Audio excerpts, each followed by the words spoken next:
மதிப்புக்கும் மரியாதைக்கும் உரிய ஜோதிட அபிமான மக்கள் அவர்களுக்கும் நண்பர்களுக்கும் எனது பணிவான வணக்கத்தையும் நன்றியையும் தெரிவித்துக் கொள்கிறேன். இணைகின்ற தாய்க்கும் தந்தைக்கும், எனக்கு கல்வி கற்பித்த குருமார்களுக்கும், எனக்கு இந்த பூ உலகத்திலே வாழ்வதற்கான இடமும் வசதியும் செய்து கொடுத்த இறைவனுக்கும் எனது வணக்கத்தையும் நன்றியும் தெரிவித்துக் கொள்கிறேன். இந்த அகசியர் ஜோதிட அறக்கட்டளையினுடைய தலைவருக்கும், புகைப்பட கருவி பயன்படுத்தும் நண்பருக்கும் எனது நன்றியையும் வணக்கத்தையும் தெரிவித்துக் கொள்கிறேன். இன்று நான் எடுத்துக்கொண்ட குறிப்பு என்னவென்றால், கிரகங்கள் எந்த நிலையில் பலன் தரும் அப்படிங்கிறது. கிரகங்கள் வக்கர நிலை, பரிவர்த்தனை நிலை, உச்ச நீச்ச தொடர்பு, வர்க்கோத்தமம், பாதகாதிபதி, மூலத்திரிகோணம், கிரகங்கள் நகர்வுகள், அஸ்தமனம், சமசப்தமம், ஒரு கிரகம் இன்னொரு கிரகத்தை பார்ப்பது, ஒரு கிரகத்துக்கு 6, 8, 12 இன்னொரு கிரகம் இருப்பது, 1, 4, 7, 10 ஒரு கிரகம் கேந்திராதிபத்திய தோஷம் பெற்று இருப்பது, சமாகம்னா சந்திரனோடு நெருங்கி இருக்கிறது. இதை பற்றி நான் சொல்லலான் இருக்கேன். இதில் கிரகங்கள் குரு புதன் 1 இருந்தால் அவங்க பலம் அதிகம். சனி செவ்வாய் 10 இருந்தால் பலம் அதிகம்.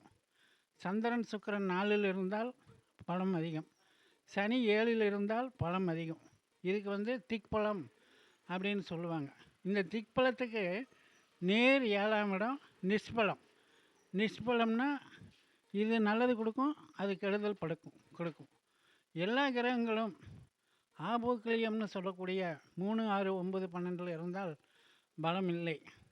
எல்லா கிரகங்களும் பணபரம் என்று சொல்லக்கூடிய 2, 5, 8, 11 இருந்தால் மத்தியமமான பலம். எல்லா கிரகங்களும் 1, 4, 7, 10 கேந்திரத்தில் இருந்தால் பூரண பலம். எல்லா கிரகங்களும் 1, 5, 9 திரிகோணம் என்று சொல்லக்கூடிய இடங்கள் இருந்தால் அது திரிகோண பலன். 5, 9 அதிபர் பாபசுபராகிலும் மிஞ்சி பலனை தருவார்கள் அப்படின்னு சொல்லுவாங்க. சந்திரனும் சுக்கிரனும் 4, 7 அல்லது சிம்மத்தில் இருந்தால் பலம் உண்டு. சுக்கிரன் சிம்மத்தில் இருந்தால் கெடுதல் அப்படின்னு சொல்கிறாங்க, பகையான வீட்டில். ஆனால் 4, 7 இடமாக இருந்து சிம்மமாக இருந்து சந்திரனும் சுக்கிரன் இருந்தால் பலம் உண்டு. செவ்வாய்க்கு சனியை போல் 2 பங்கு பலமும், புதனுக்கு செவ்வாயை போல் 4 மடங்கு பலமும், குருவுக்கு புதனை போல் 8 மடங்கு பலமும், சுக்கிரனுக்கு குருவை போல் 8 பங்கு பலனும், சந்திரனுக்கு சுக்கிரன் போல் 16 மடங்கு பலமும், சூரியனுக்கு சந்திரன் போல் 2 மடங்கு பலம் உண்டு. சூரியன் சந்திரன் மண்டல கிரகம் என்று சொல்லுவார்கள். செவ்வாய், புதன், குரு, சுக்கிரன், சனி இதை தாரா கிரகம் என்று சொல்லுவார்கள். இந்த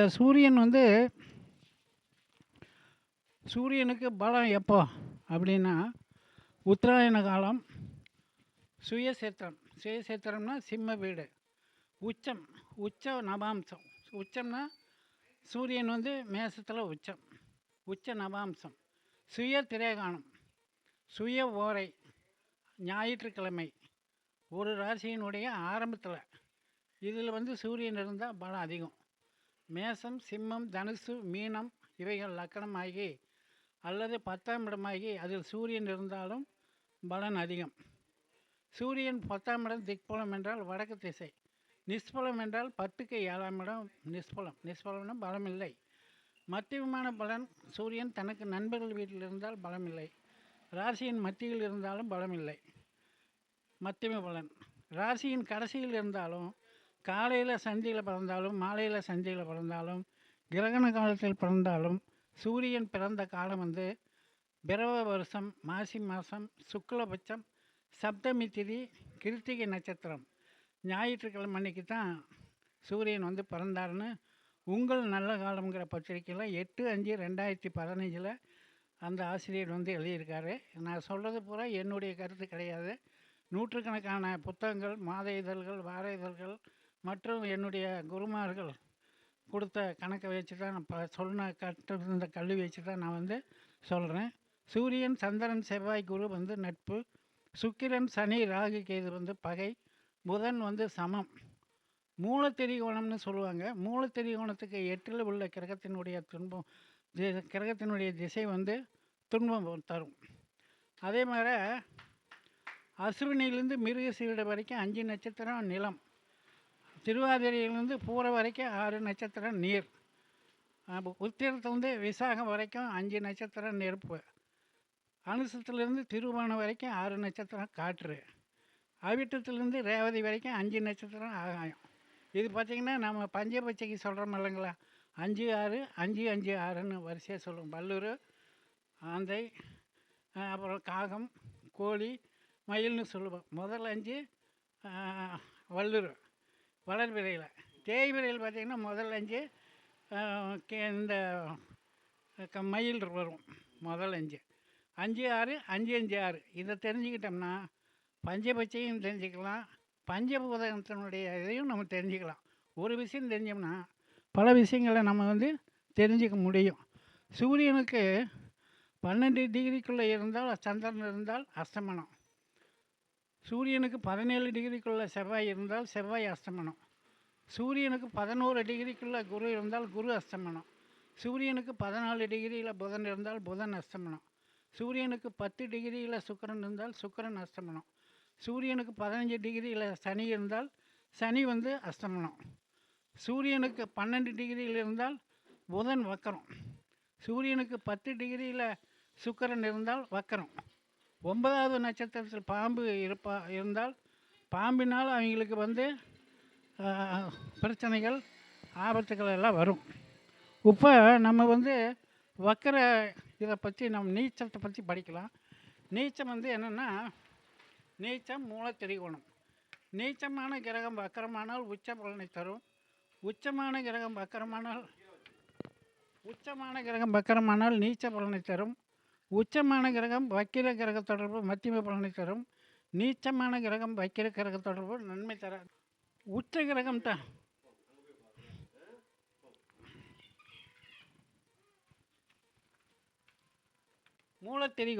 மூலத்திரிகோணம் சூரியன். ஐயா வந்து கேட்டார், மூலத்திரிகோணம் என்னென்ன ஒரு ராசியிலேன்னு கொஞ்சம் சொல்லுங்கள் அப்படின்னு ஐயா கேட்டார். அவருக்காகவே எடுத்தேன். சூரியன் வந்து சிம்மத்தில் ஒரு பாகையிலிருந்து 20 பாகை வரை மூலத்திரிகோணம்.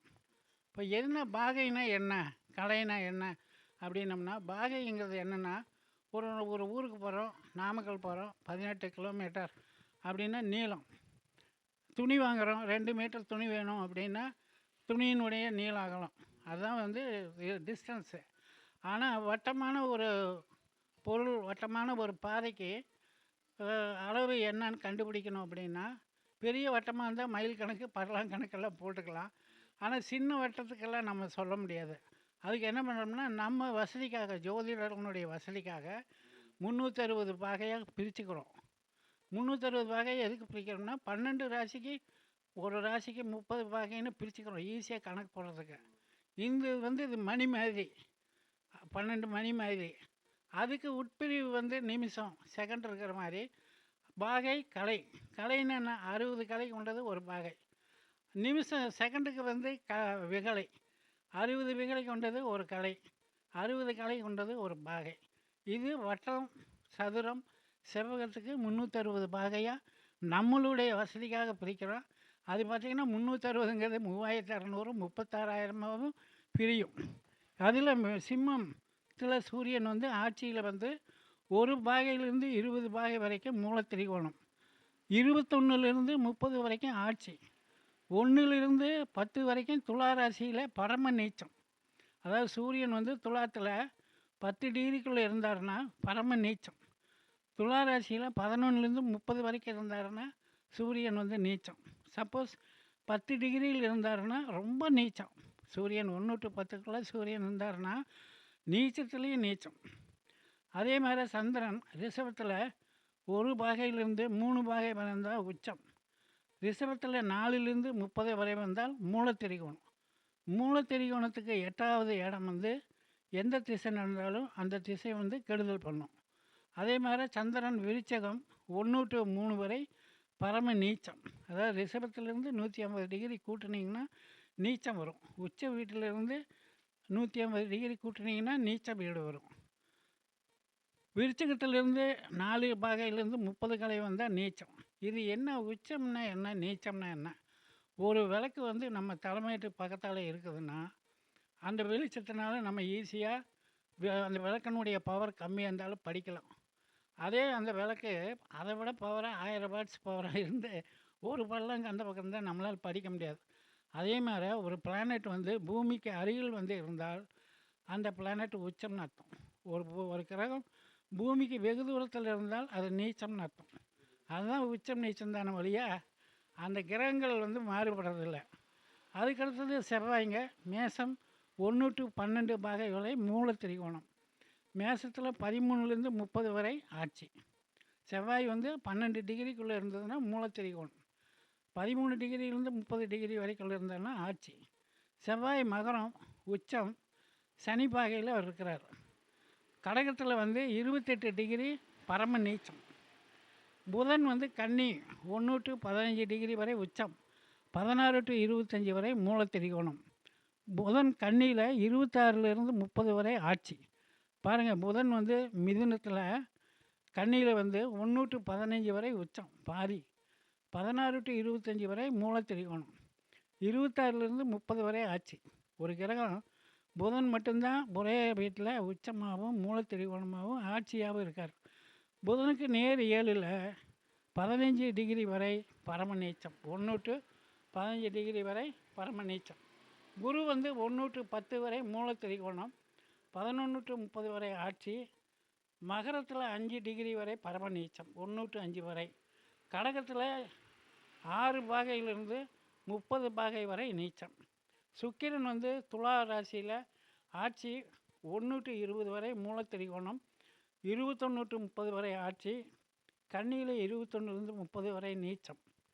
புதனின் வீடு நட்பு சுக்கிரனுக்கு.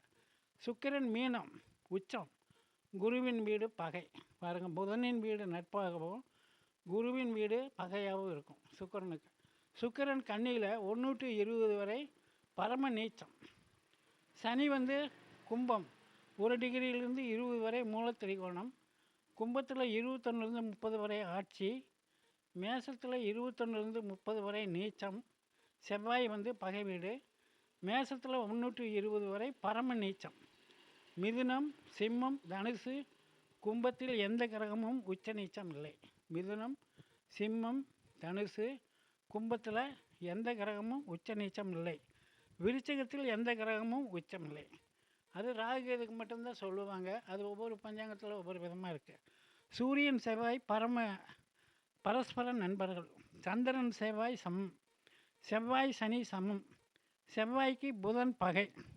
சுவர்கள் பாவர்கள் ஜனன காலத்தில் வக்கரமானால் இளமையில் துன்பப்பட்டு பிற்காலம் உயர்வடைவார்கள் அல்லது வேறு ஏதாவது ஒரு துறையில் மேதைகள் ஆவார்கள். கோச்சார நிலையில் பிறப்பு ஜாதகத்தில் ஒரு கிரகம் வக்கரமாக இருந்ததுன்னா அந்த கிரகம் வந்து கோச்சார நிலையில் வக்கரமாகும் போது தான் பலனை தருவாங்க. இந்த வக்கரம்னா என்ன அப்படின்னா, பிளானெட்டு பின்னாடி போகுது அப்படிங்கிறதெல்லாம் இல்லை. பிளானெட்டு அது பாட்டுக்கு மூவ் ஆகிட்டு தான் இருக்கும். ஆனால் பூமியினுடைய சுழற்சியினால் நமக்கு பிளானெட் வந்து பின்னுக்கு போகிற மாதிரி இருக்கும். உதாரணமாக நம்ம ரோட்டில் புளிய மரத்தடியில் நம்ம காரை நிறுத்தி வச்சுருக்கோம் அப்படின்னா, வண்டியை கிளப்பும்போது பார்த்தா புளிய மரம் பின்னாடி போகிற மாதிரி இருக்கும். நம்ம கார் முன்னாடி போகுது, ஆனால் நமக்கு அது கார் போகிறது தெரியாது. புளிய மரம் பின்னாடி போகிற மாதிரி தெரியும். இது வந்து கெப்லர்னுடைய விதியில் கெப்லர் வந்து 3 விதியும், ஐசக் நியூட்டன் வந்து 3 விதியும் கொடுத்துருக்காரு. அந்த 3 விதியும் இந்த 3 விதியும் ஜோதிடத்தில் அப்படியே பொருந்தும். அந்த கெப்லர் வந்து என்ன பண்ணியிருக்காருன்னா, ஒரு பிளானெட் வந்து இன்னொரு பிளானெட்டை சுற்றும் பொழுது இந்த கிரகத்தினுடைய மையப்புள்ளியும் சுத்தப்படுகின்ற கிரகத்தினுடைய மையப்புள்ளியும் ஒரே நேர்கோட்டில் இருக்கும் அப்படின்னு சொல்லியிருக்காரு. அதே மாதிரி இந்த இதில் எந்த இடத்துல சமபக்க முக்கோணம் வரைஞ்சாலும் அந்த சமபக்க முக்கோணத்தினுடைய பரப்பளவு சமமாக இருக்கும் அப்படின்னு கெப்லர்னுடைய விதி சொல்லுது. அந்த விதி பிரகாரம் பார்த்திங்கன்னா, ஒரு கிரகம் வந்து இன்னொரு கிரகத்தை நெருங்கி சுற்றும் பொழுது அப்போஜி பெரிஜின்னு சொல்லுவாங்க. அந்த சுற்றுவள பாதை வந்து அப்போஜி பெரிஜின்னு சொல்லுவாங்க. அந்த சுற்றுவள பாதை கிரகத்துக்கு நெருக்கமாக இருக்கும்போது அகலமாகவும், தூரமாக போகும்போது குறுகலாகவும் இருக்கும். அகலமான பாதை போகும்போது நம்ம வந்து கிரகம் வந்து மெதுவாக போகுது, குறுகலான பாதைகள் போகும்போது வேகமாக போகுது அப்படிங்கிற நம்மளுடைய கண்ணுக்கு தான் தெரியுதே ஒழிய இயற்கையாக அந்த கிரகங்கள் வந்து அப்படியே தான் போயிட்டே தான் இருக்குது. இதில் ஒரு கிரகத்துக்கு நீச்ச பங்கம் வந்து ஏற்படுத்தும் கிரகம் நீச்ச பங்க கிரகத்துக்கு பகை கிரகமாக இருக்கக்கூடாது.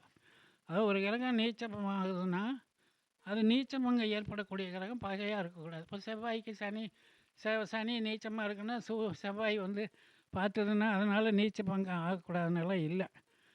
சந்திரனுக்கு நீச்ச பங்கம் ஏற்படாது. சந்திரனுக்கு எந்த விதத்துலேயும் நீச்ச பங்கம் ஏற்படாது.